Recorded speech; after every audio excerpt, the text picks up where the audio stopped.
John Sills is partner at the foundation, and John and I have had, well, we had at least one conversation that we chose to record, which ended up as a podcast several months ago, which I felt like was one of the most, I don't know, energizing and fun conversations I had in a long time because we tend to see things in very similar ways, but also because John's a masterful storyteller. And I don't know if you would agree to that assessment, but it seems like the way you make a point, you almost don't know that I'm having a point made upon me. But somehow you're able to Um, deliver that. Anyway, John, it's really great to see you again, and I'm looking forward to this. so yeah, I'm not sure my wife would agree. I think she would say I'm far too pointed. Yeah, The things I'm trying to say. And yeah, I feel a lot of pressure now. But no, great to be having another conversation. Really enjoyed last time, and yeah, interested to see where we end up this time. I think. well, so yeah, the last conversation had a start and an end, but I don't think either one of us really understood where those were at the beginning of the conversation. So it just went. Yeah, yeah. This time, though, we actually have something of a framework because the foundation has recently come out with a report called the Customer Pioneer Report, which is the state of the nation for UK customers. And just to frame that up a little bit, and John, you'll do a better job explaining this than I will, but the foundation is a UK-based and UK-centric operation.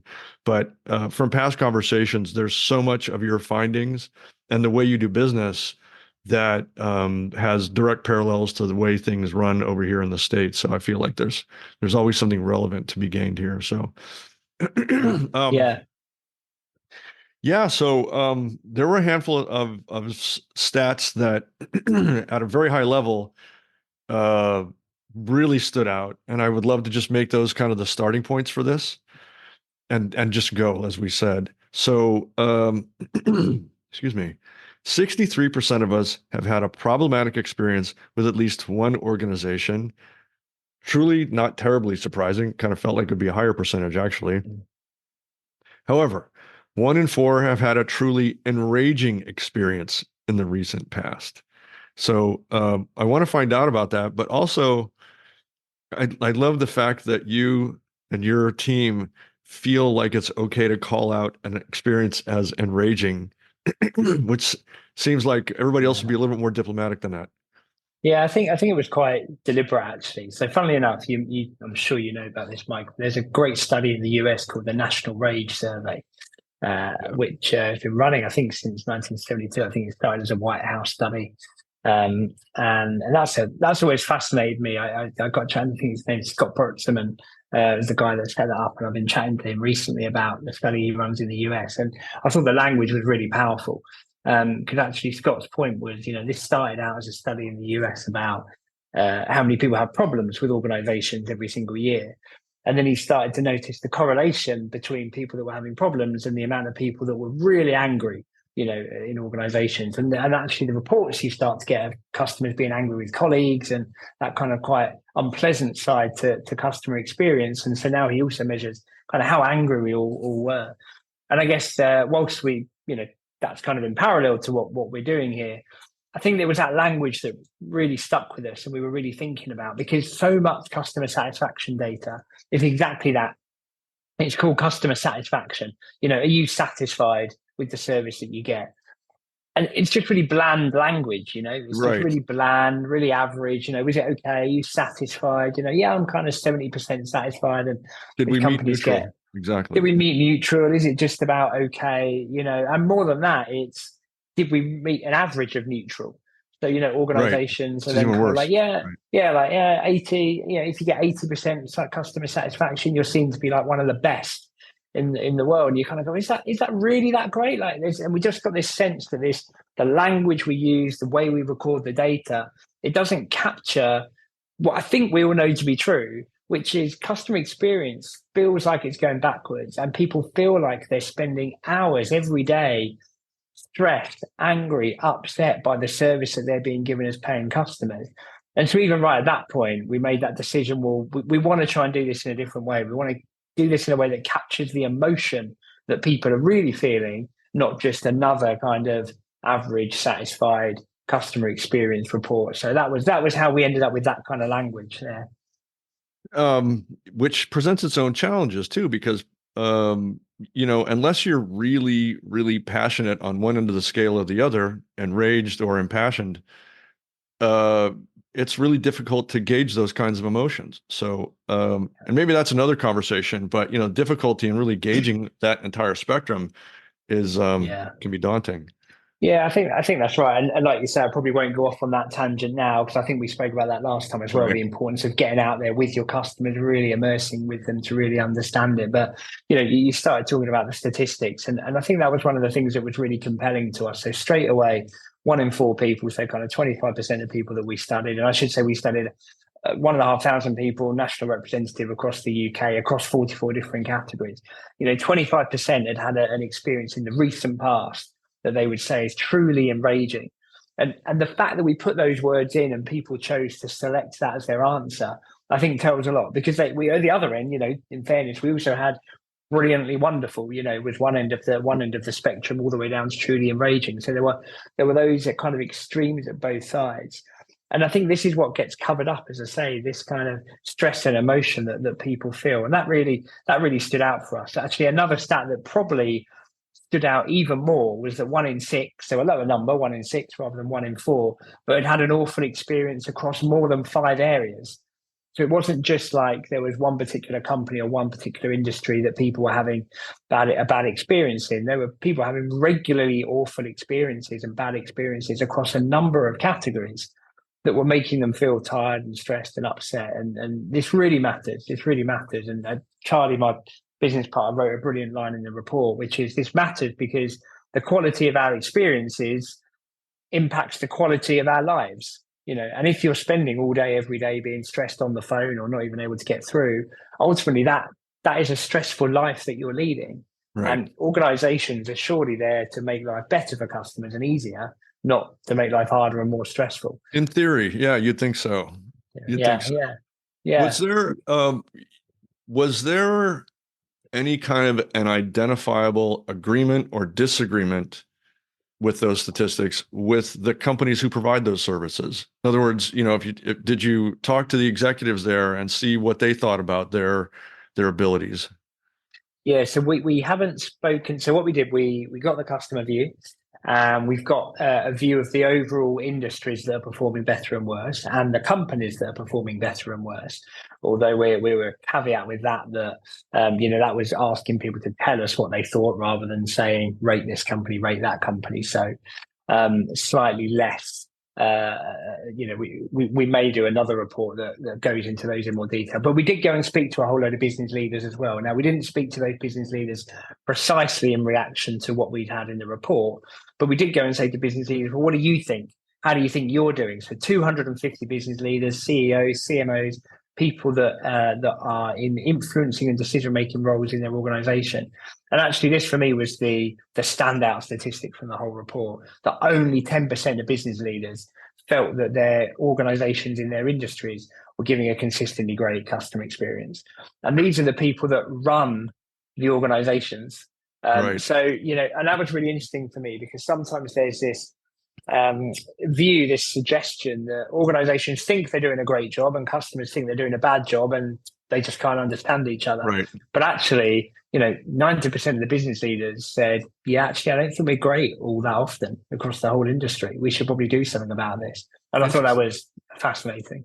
Well, yeah, it might have something to do with how well you guys are at surveying, because I think, at least over here, a lot of business leaders, and I've actually seen the data over on this side Mm. that shows that real genuine disconnect between how customers feel a company is doing versus how the companies themselves feel they're doing via, vis-a-vis those same customers.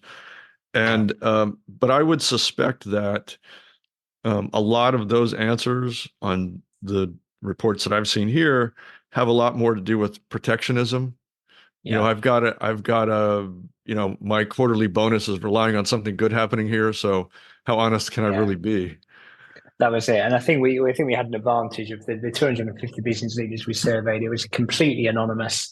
All we asked them for was for the industry overall. But we didn't make them give us that only if they wanted to. So I think that gives us a more honest answer, where you don't want to kind of drag your own brand down necessarily or say something bad about your own industry. Right. So I Right. think it really gives us kind of a more honest answer that we were able to see what people really thought.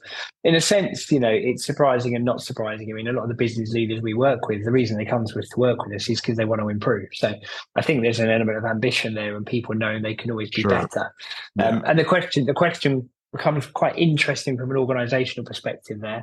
And again, we could go off a tangent here and maybe shouldn't, but which is why this doesn't work in organizations. Because if the business leaders want it to happen and they know it's not, and the customers know it's not happening, then what's the part of organization that's stopping what the CEO wants to happen from actually then happening? What is that in the middle of the organization that is not allowing the ambition of the leader to be delivered to the customer?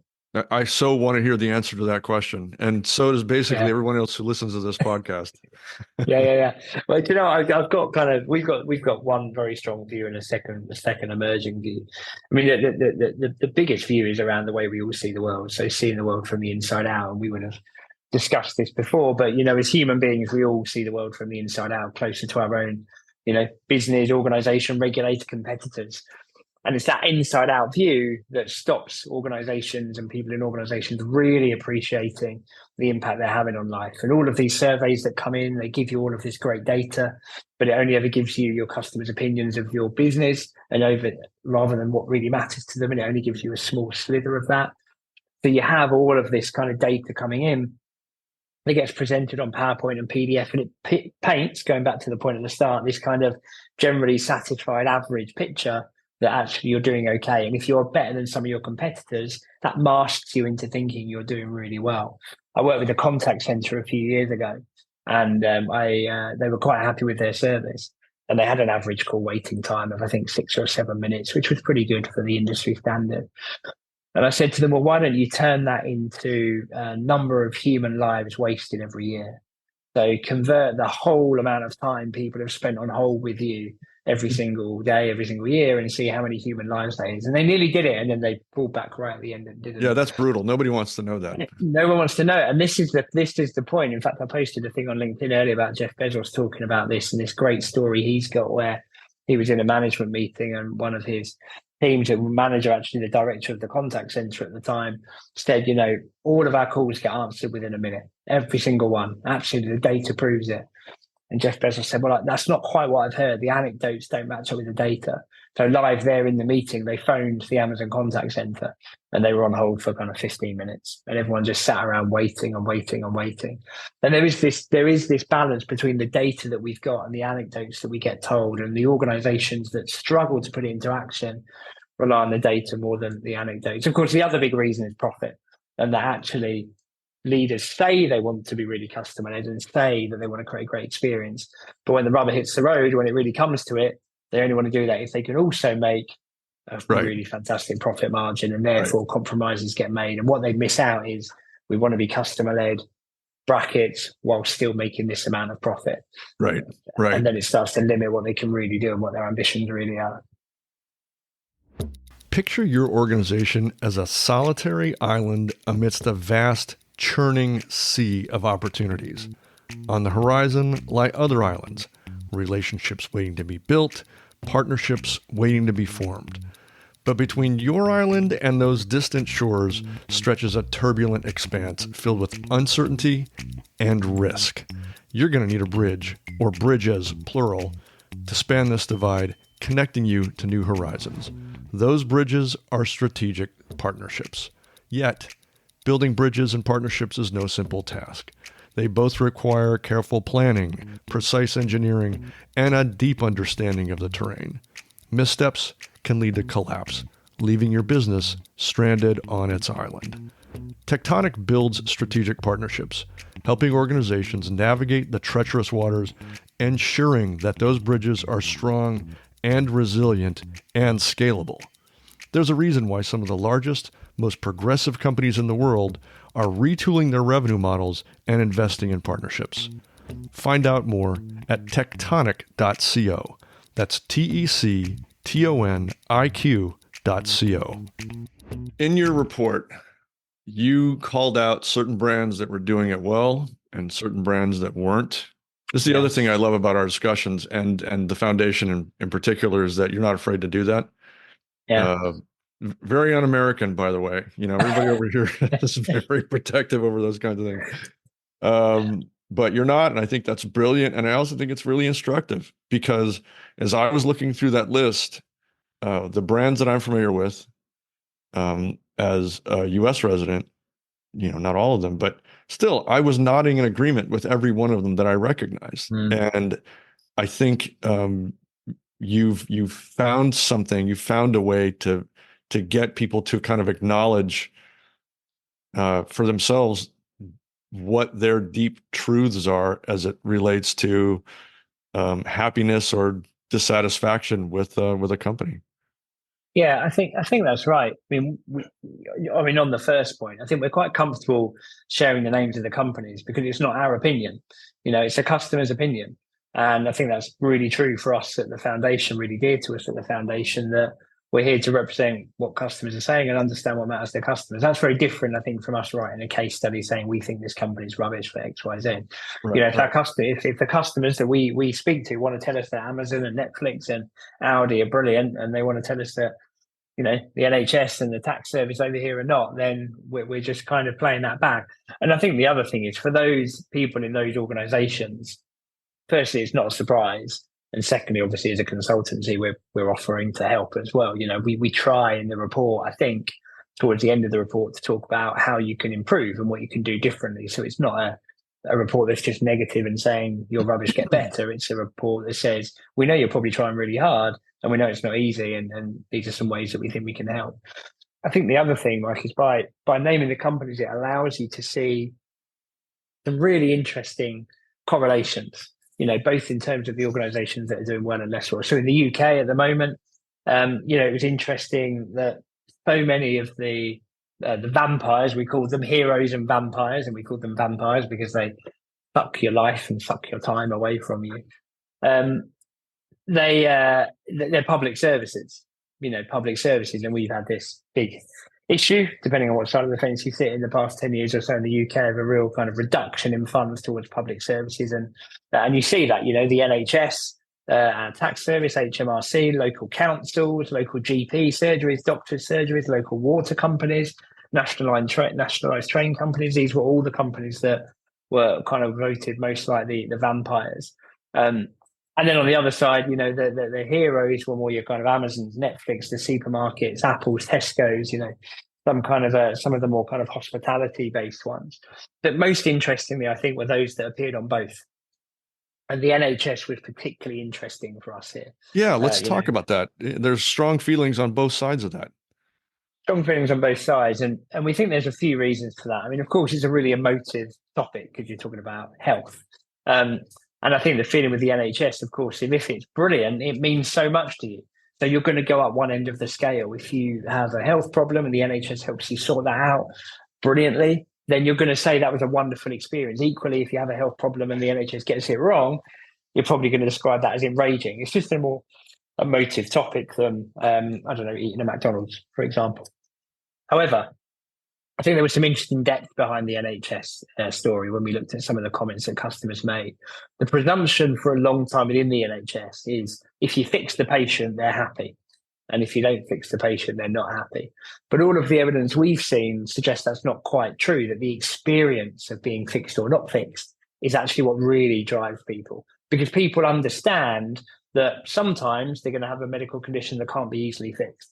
And so maybe they're not going to be able to be fixed. Maybe, people like my own mother, who I talk about in my book, who passed away a couple of years ago from a terminal illness, she wasn't able to be fixed, but the NHS was still able to do a brilliant job of helping that experience be fantastic. And equally, you might be able to be fixed, but if the customer experience around that is really bad, that just makes it so much harder and so much worse. And again, I know lots of stories of people in similar situations to my mum who actually had a really rough time, going through their illness. The outcome wasn't going to change, but the way they were treated, and particularly when the bureaucracy came in and arguments about funding comes in, that starts to really divide. So the NHS is a real dividing point at the moment for HSBC. Similar for the UK. Similarly, we had Wetherspoons. I don't know if you know them. They're one of the big pub chains in the UK, actually owned by US private equity.